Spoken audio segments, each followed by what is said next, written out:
একে একে ২০ জন বর, বিয়ের সাজে সবাই, সবার মাথায় পাগড়ি, পরনে শেরওয়ানি, মুখে কালো মাস্ক।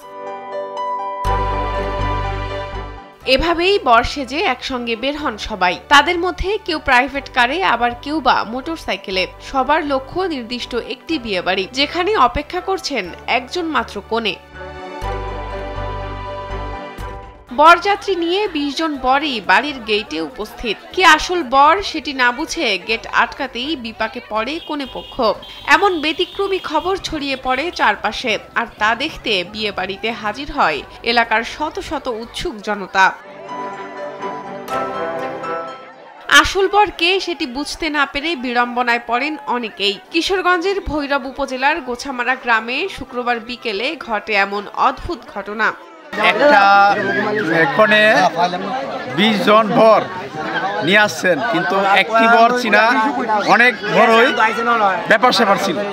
ঠিক আছে, আমার জীবনে মানে এরকম হাজার হাজার প্রোগ্রামে গেলাম, হাজার হাজার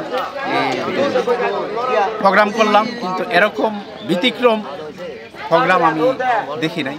জানা গেছে, ব্রাহ্মণবাড়িয়া জেলা সদরের কাজীপাড়া শহরের বঙ্গবন্ধু সরণির বিসমিল্লা টাওয়ারের বাসিন্দা ও সুপ্রিম কোর্টের অ্যাসিস্ট্যান্ট পিআর আলামিন মাহমুদ শিপনের ছেলে সাব্বির হোসেন সজীবের সাথে ভৈরব উপজেলার শিমুলকান্দি ইউনিয়নের গোছামারা গ্রামের মোহাম্মদ শাহ আলম মিয়ার মেয়ে জ্যোতি আক্তার স্বর্ণার বিয়ের দিনক্ষণ ঠিক হয় পারিবারিকভাবে।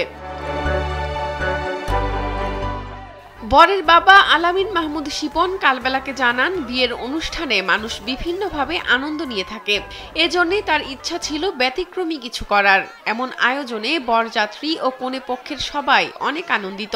তিনি বর ও কনের জন্য সবার কাছে দোয়া চান। বরের ছোট ভাই জানান, তার বাবা ও পরিবারের ইচ্ছে ছিল বড় ভাই সজীবের বিয়েতে ২০ জন বর সেজে যাবে। এই বিয়েতে ছোট ভাই হয়েও বর সেজে যাওয়াটা অন্যরকম একটি অভিজ্ঞতা, যা স্মরণীয় হয়ে থাকবে সারা জীবন।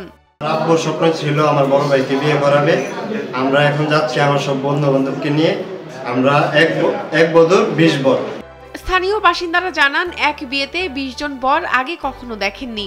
বিয়ের পরিবেশকে ব্যতিক্রমী এক আবহ দিয়েছে এই আয়োজন।